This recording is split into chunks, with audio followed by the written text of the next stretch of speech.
Science with kids is just really fun. Every kid wants to be a mad scientist. It takes all of the best parts of school and brings them all into 1 week. Most engaging best parts that you can think of. So it's what do I think are the best guts, the best essentials that you can pack into 1 week, engage with students as much as possible, and still have them learning. I really like it here because we get to do all fun stuff and no math. Science is important because it not only is it a subject, but it teaches critical thinking. It teaches them to be imaginative. It teaches them to take things one step farther. Your traditional curriculum, this is how you do it in math. This is how you need to sit and read. And this lets them get moving. It lets them be kinesthetic learners, and being able to do it a lot of times can bridge that connection to being able to understand it. So then they can learn how to work cooperatively and take things from just that baseline of understanding into the application. So on Monday, the first thing we started with was an experiment that kind of dealt with solubility. To do that, we gave them each a cup of warm water and a cup of cold water. And then we gave them cornstarch, flour, coffee, and gummy bears. Using the scientific method, we started with what's the question? Well, the question is, can we dissolve a gummy bear? Was the big one. When you put it in the cold water, obviously it just kind of sits there and sucks up the water and it gets bigger. But when you put it into the warm water, it slowly melts and kind of dissolves into the water. So that was a cool, I think, realization for them to make. When you put the coffee in it, it dissolves a little bit in the warm water because as it goes through, but not in the cold water. So they could see the different properties and the way that the water temperature affected it. So then we were able to talk about molecules and how they're moving in cold water versus how they're moving in warm water. And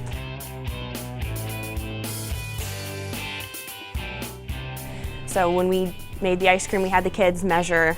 So we talked about how scientists have to measure things. So your measurements have to be exact, otherwise things don't turn out. I think it's a half a cup of milk and the vanilla and the sugar into their bags, and then add the ice and shake it up, and how it's important to stick with your experiments, otherwise they don't work. You have to keep going and keep shaking until it finally freezes into ice cream. But then if they have a result at the end that they can eat and kind of enjoy.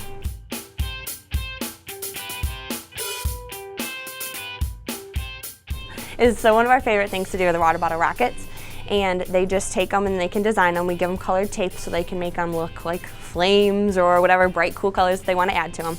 And we add the top, and then we attach a string with a ping pong ball onto it, and that kind of acts as the parachute. Then we fill them with water, and we have a base that we attach them to, and the kids, it's like a tire pump, and they just pump them up so the air pressure builds up, and they have a string like a ripcord, and they pull it, and they go really high.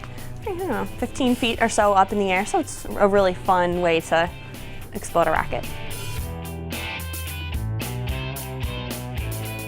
Instead of using the regular white glue that's typical for slime, we used a blue gel glue and made it look more like radioactive or more mad scientists, so to speak.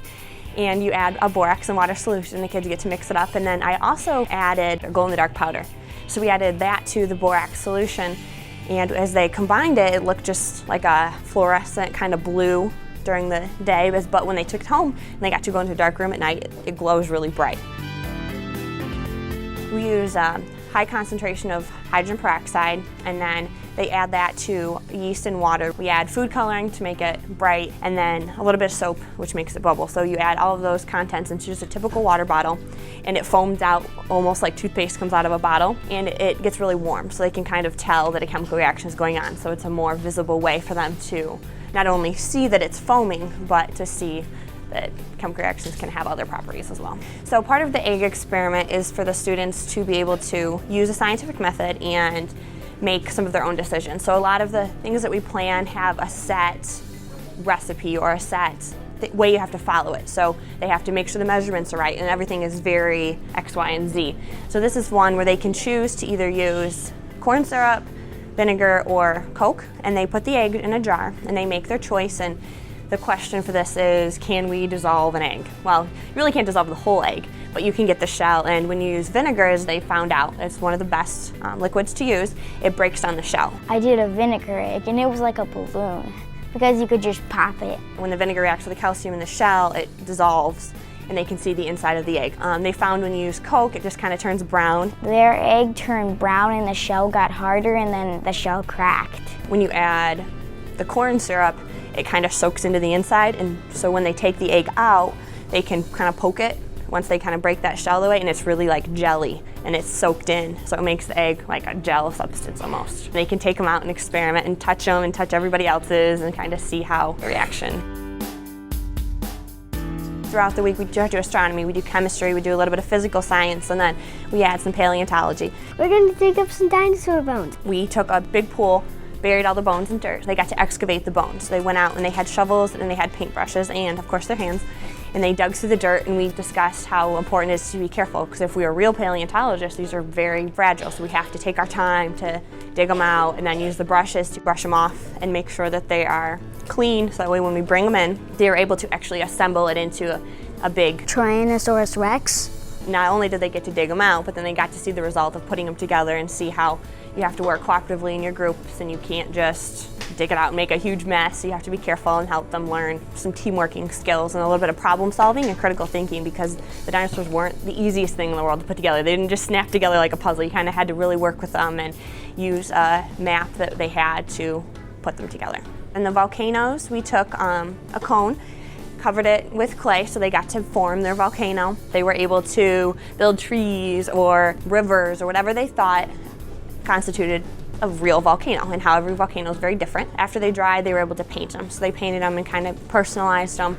I thought pink and purple would be a cool color for a volcano, and that purple lava would be pretty cool. Before we erupted them, we talked about how gas is trapped, and part of the gas being trapped plays into the eruption of the volcano.